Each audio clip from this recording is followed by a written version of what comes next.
बच्चों, आइए हम अब साहित्यिक हिंदी के गद्य का आखिरी पाठ पढ़ते हैं, जिसका शीर्षक है प्रगति के मापदंड, जो पंडित दीनदयाल उपाध्याय द्वारा रचित है। तो आइए पहले पंडित दीनदयाल उपाध्याय का संक्षिप्त जीवनी पढ़ते हैं। पंडित दीनदयाल उपाध्याय। दीनदयाल उपाध्याय का जन्म 25 सितंबर सन 1916 ईस्वी को उत्तर प्रदेश राज्य के मथुरा जिले के नगला चंद्रभान ग्राम में हुआ था। अब इस ग्राम को पंडित दीनदयाल उपाध्याय धाम के नाम से भी जाना जाता है। इनके परदादा का नाम पंडित हरिराम उपाध्याय था, जो एक प्रख्यात ज्योतिषी थे। इनके पिता का नाम भगवती प्रसाद उपाध्याय तथा माँ का नाम राम प्यारी था। इनके पिता जलेसर में एक सहायक स्टेशन मास्टर के रूप में कार्यरत थे और माँ बहुत ही धार्मिक विचार वाली महिला थी। इनके छोटे भाई का नाम शिवदयाल उपाध्याय था। दुर्भाग्यवश मात्र 2.5 वर्ष के ही थे तभी इनके पिता का असामयिक निधन हो गया। इसके बाद इनका परिवार राजस्थान राज्य के जयपुर जिले में ग्राम धनकिया में इनके नाना के साथ रहने लगा। यहाँ परिवार दुखों से उबरने का प्रयास ही कर रहा था कि तपेदिक रोग के इलाज के दौरान इनकी माँ 2 छोटे बच्चों को छोड़कर संसार से चल गई। मात्र 10 वर्ष की अवस्था में इनके नाना का निधन हो गया। मामा ने इनका पालन पोषण अपने बच्चों की तरह किया। छोटी अवस्था में ही अपना ध्यान रखने के साथ ही इन्होंने अपने छोटी भाई के अभिभावक का दायित्व भी निभाया, परंतु दुर्भाग्यवश भाई को चेचक की बीमारी हो गई और 18 नवंबर सन 1934 ईस्वी को उनका निधन हो गया। दीनदयाल ने कम उम्र में अनेक उतार चढ़ाव देखा, परंतु अपने दृढ़ निश्चय से जिंदगी में आगे बढ़े। इन्होंने सीकर से हाई स्कूल की परीक्षा पास की। जन्म से बुद्धिमान और प्रतिभाशाली दीनदयाल को स्कूल और कॉलेज में अध्ययन के दौरान कई स्वर्ण पदक और प्रतिष्ठित पुरस्कार प्राप्त हुए। इन्होंने अपनी स्कूल की शिक्षा बिरला कॉलेज पिलानी और स्नातक की शिक्षा कानपुर विश्वविद्यालय के सनातन धर्म कॉलेज से पूरी की। इसके पश्चात इन्होंने सिविल सेवा की परीक्षा पास की, लेकिन आम जनता की सेवा के लिए इस नौकरी को इन्होंने परित्याग कर दिया। दीनदयाल उपाध्याय अपने जीवन के प्रारंभिक वर्षों में ही समाज सेवा के प्रति पूर्णतया समर्पित थे। वर्ष 1937 में अपने कॉलेज में कानपुर में राष्ट्रीय स्वयंसेवक संघ आरएसएस के साथ जुड़े। वहां इन्होंने आरएसएस के संस्थापक डॉक्टर हेडगेवार से बात की और संगठन के प्रति पूरी तरह से अपने आप को समर्पित कर दिया। वर्ष 1942 में कॉलेज की शिक्षा पूरी करने के बाद इन्होंने न तो नौकरी के लिए प्रयास किया और न ही विवाह किया, बल्कि संघ की शिक्षा का प्रशिक्षण प्राप्त करने के लिए आरएसएस के 40 दिवसीय शिविर में भाग लेने नागपुर चले गए। आइए अगला पेज पढ़ते हैं। डॉक्टर श्यामा प्रसाद मुखर्जी द्वारा सन 1951 में स्थापित किए गए भारतीय जनसंघ का इन्हें प्रथम महासचिव नियुक्त किया गया। ये लगातार 1967 ईस्वी तक जनसंघ के महासचिव बने रहे। इनकी कार्यक्षमता खुफिया गतिविधियों और परिपूर्णता के गुणों से प्रभावित होकर डॉक्टर श्यामा प्रसाद मुखर्जी कहते हैं कि यदि मेरे पास 2 दीनदयाल हो तो मैं भारत का राजनीतिक चेहरा बदल सकता हूँ।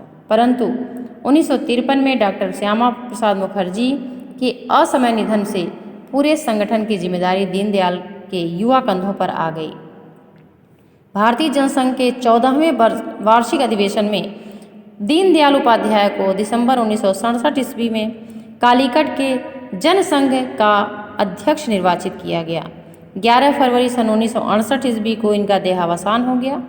कहा जाता है कि मुगलसराय रेलवे स्टेशन पर इनका निष्प्राण शरीर पाया गया था। दीनदयाल उपाध्याय एक चर्चित पत्रकार भी थे। उपाध्याय के अंदर की पत्रकारिता तब प्रकट हुई जब उन्होंने लखनऊ से प्रकाशित होने वाली मासिक पत्रिका राष्ट्र धर्म में वर्ष 1940 में के दशक में कार्य किया। अपने आरएसएस के कार्यकाल के दौरान इन्होंने एक साप्ताहिक समाचार पत्र पांचजन्य और एक दैनिक समाचार पत्र स्वदेश का संपादन किया था। इन्होंने नाटक चंद्रगुप्त मौर्य और हिंदी में शंकराचार्य की जीवनी लिखी। इन्होंने राष्ट्रीय स्वयंसेवक संघ के संस्थापक डॉक्टर के.वी. हेडगेवार की जीवनी का मराठी से हिंदी में अनुवाद किया। इनकी प्रसिद्ध साहित्यिक कृतियों में सम्राट चंद्रगुप्त, जगतगुरु शंकराचार्य, अखंड भारत क्यों, राष्ट्र जीवन की समस्याएं, राष्ट्र चिंतन और राष्ट्र जीवन की दिशा आदि है। इस प्रकार इनका संक्षिप्त जीवनी में इनका जन्म सन 1916, जन्मस्थान नागला चंद्रभान मथुरा उत्तर प्रदेश, पिता का नाम भगवती प्रसाद उपाध्याय, माता राम प्यारी और मृत्यु इनका 1968 ईस्वी में हुआ। और जिस पत्रिकाओं का इन्होंने संपादन किया वह है पांचजन्य और स्वदेश। अब आइए इनके चैप्टर को पढ़ते हैं। प्रगति के मापदंड, सिद्धांत और नीति के संपादित अंश। जन्म लेने वाले प्रत्येक व्यक्ति का भरण पोषण की, उसके शिक्षण की और उसके जिससे वह समाज का एक जिम्मेदार घटक के नाते अपना योगदान करते हुए अपने विकास में समर्थ हो सके, इसके लिए स्वस्थ एवं क्षमता की आवश्यकता में जीविकोपार्जन की क्षमता की अवस्था में जीविकोपार्जन की और यदि किसी भी कारण वह संभव न हो तो भरण पोषण की तथा उचित अवकाश की व्यवस्था करने की जिम्मेदारी समाज की है। ठीक ना। समाज एक जो व्यवस्थित समाज है, इसमें समाज का दायित्व मनुष्य के विकास में क्या है वो इसमें बताया गया है। प्रत्येक सभ्य समाज इसका किसी न किसी रूप में निर्वाह करता है। प्रगति के यही मुख्य मापदंड है। अतः कोई भी व्यक्ति है, यदि वो उस समय सक्षम नहीं है तो उसके किस चीज़ के लिए, उसके स्वास्थ्य के लिए, उसकी अवस्था में के लिए और उसके जीविकोपार्जन के लिए वह समाज या भरण पोषण के लिए उचित अवकाश की व्यवस्था करने की जिम्मेदारी किसकी है? समाज की है। प्रत्येक सभ्य समाज इसका किसी न किसी रूप में निर्वाह करता है। प्रगति के मुख्य मापदंड हैं। अतः न्यूनतम जीवन स्तर की गारंटी, शिक्षा, जीविकोपार्जन के लिए रोजगार, सामाजिक सुरक्षा और कल्याण को हमें मूलभूत अधिकार के रूप में स्वीकार करना होगा। यदि अपने समाज की हम प्रगति चाहते हैं, देश की प्रगति चाहते हैं, तो हमें इन सब बातों को ध्यान में रखना है। एकात्म मानवतावाद, हमारी संपूर्ण व्यवस्था का केंद्र मानव होना चाहिए। चूंकि हम समाज के ही एक अंश हैं और सामाजिक व्यवस्था का केंद्र कौन होना चाहिए? मनुष्य ही होना चाहिए। इस प्रकार यत पिंडे तद ब्रह्मांडे के न्याय के अनुसार समष्टि का जीवन मान प्रतिनिधि एवं उसका उपकरण है। ठीक, माने हमारी संपूर्ण व्यवस्था किसको आधार बना के होनी चाहिए? मानव को आधार बना के, माने उसके केंद्र में मानव होना चाहिए। कि यत पिंडे तद ब्रह्मांडे, जो पिंड है वही ब्रह्मांड है, मतलब जो पृथ्वी पर है वही ब्रह्मांड में भी है। कि न्याय के अनुसार समष्टि का जीवन मान प्रतिनिधि और उसका उपकरण है। भौतिक उपकरण मानव के सुख दुख के साधन है, साध्य नहीं। ये साधन है, ये साध्य नहीं है। जिस व्यवस्था के भिन्न रुचि लोक का विचार केवल एक औसत मानव से अपना शरीर, मन, बुद्धि, आत्मा युक्त अनेक इष्णाओं से प्रेरित पुरुष चतुष्टयशील पूर्ण मानव के स्थान पर एकागी मानव का ही विचार किया जाए वह अधूरी है। हमारा आधार एकात्म मानव है, जो अनेक एकात्म मानववाद के आधार पर हमें जीवन की सभी व्यवस्थाओं का विकास करना होगा। इसमें इनके पंडित दीनदयाल उपाध्याय के अनुसार क्या है, लेखक के अनुसार भारत के अधिकांश राजनीतिक दल को क्या करना चाहिए, पाश्चात्य विचारों को लेकर ही चलते रहना चाहिए। वह किसी न किसी रूप में मनुष्य को विकास में ही ध्यान में रख करके काम करें, वही समाज का दायित्व है।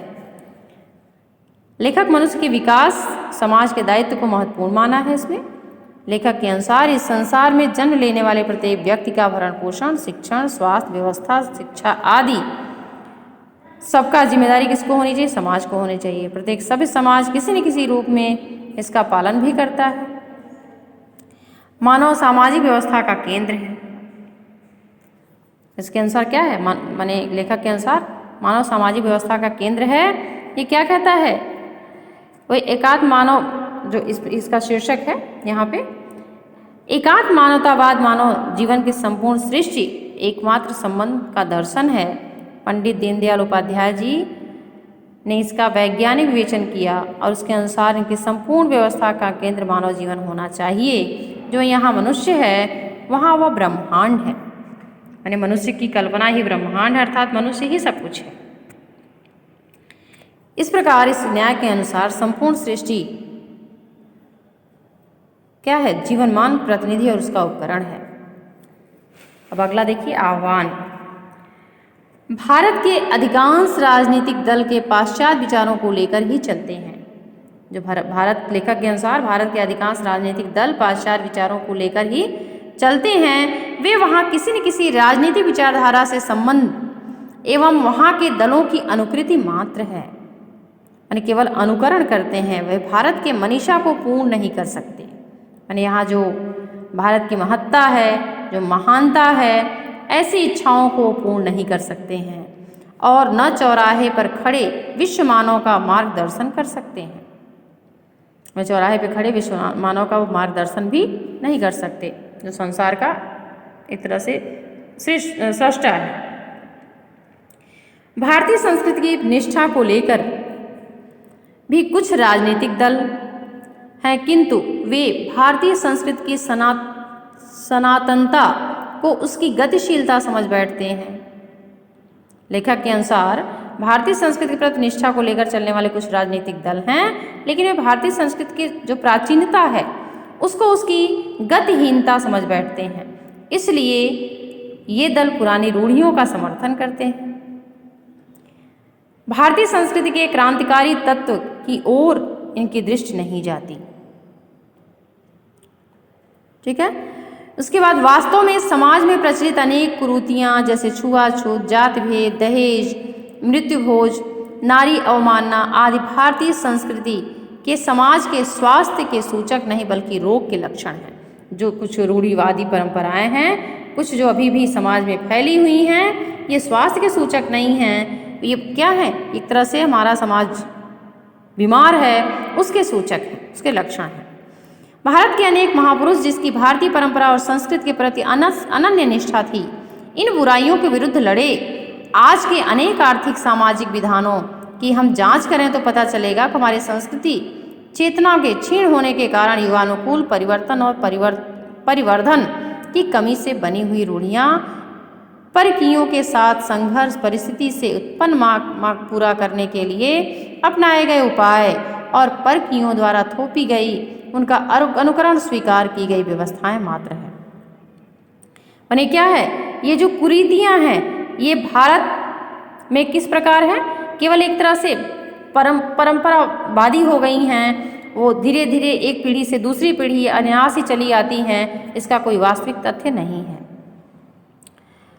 इसके बाद इसमें भारतीय संस्कृति के नाम पर उन्हें जिंदा रखा गया है। अनेक भारत में कई महापुरुष जो भारतीय परंपरा और संस्कृति के प्रति निष्ठा रखते हैं, वे इन बुराइयों के विरुद्ध लड़े भी हैं, लेकिन कुछ लोग उसे यथावत स्वीकार करने में कभी चूकते नहीं। लेखक ने यहाँ स्पष्ट किया है कि हमारी सांस्कृतिक चेतना के क्षीण होने के कारण रूढ़ियाँ, एकांत मानव विचार भारतीय और समाज से बाहर सभी चिंतन धाराओं के समान आकलन करके चलता है, उसकी शक्ति दुर्बलताओं को परखता है और एक ऐसा मार्ग प्रशस्त करता है जो मानव को अब तक उसके चिंतन, अनुभव और उपलब्धि के मंजिल तक आगे बढ़ा सकता है। उसके बाद अगला पैराग्राफ देखते हैं। एकांत मानव भारतीय विचार, भारत ब्रह्म सभी चिंतन धाराओं का सम्यक आकलन करके चलता है, उनकी शक्ति दुर्बलताओं को परखता है और एक ऐसा मार्ग प्रशस्त करता है जो मानव को अब तक उसके चिंतन, अनुभव, उपलब्धि के मंजिल तक आगे बढ़ा सके। आइए अगला देखते हैं। पाश्चात्य जगत में भौतिक उन्नति की, किंतु उसकी आध्यात्मिक अनुभूति पिछड़ गई है। भारत भौतिक दृश्य से पिछड़ गया है, इसलिए उसकी आध्यात्मिकता शब्द मात्र रह गई है, जो अध्यात्म कहते हैं। चूँकि आध्यात्मिकता जो भौतिक रूप से भारत जो है पिछड़ गया है, इसलिए क्योंकि आध्यात्मिकता जो है उससे पीछे नहीं करती है, उसे आगे बढ़ाती है, इसलिए शब्द मात्र ही रह गई है। न अयम आत्मा बलहीनेन लभ्यः, जब आत्मा, यह हमारी जो आत्मा है वह बलहीन हो जाए उससे कोई लाभ नहीं होता है। अशक्त आत्मानुभूति नहीं कर सकता, जो शक्तिहीन है वो आत्मा का अनुभव नहीं कर सकता। बिना अभ्युदय के निःश्रेयस की सिद्धि नहीं होती। अतः आवश्यक है कि बलम उपास्य के आदेश के अनुसार, बल की उपासना करने के आदेश के अनुसार हम बल संवर्धन करें, माने बल को बढ़ाएं। बल अभ्युदय के लिए प्रयत्नशील हों, लगातार हर जगह उत्थान के लिए आगे प्रयत्न करते रहें, जिससे अपने रोगों को दूर कर स्वास्थ्य लाभ कर सकें। इससे हमारे रोग दूर होंगे और हमें स्वास्थ्य का लाभ मिलेगा, तथा विश्व भर के लिए भार न बनकर उसकी प्रगति के साधक और सहायक बनाएं। इस प्रकार हम विश्व के लिए भार नहीं बनेंगे और उसमें साधक और सहायक होंगे। इसमें देखिएगा 2 पैराग्राफ से संबंधित प्रश्नों के आपको उत्तर लिखने हैं, इसमें दिया गया है और कॉपी में इसको लिखना अनिवार्य है। इस प्रकार आर्ट्स का जो है साहित्यिक हिंदी वालों का जो गद्य का सिलेबस है ये भी पूर्ण हो गया। धन्यवाद।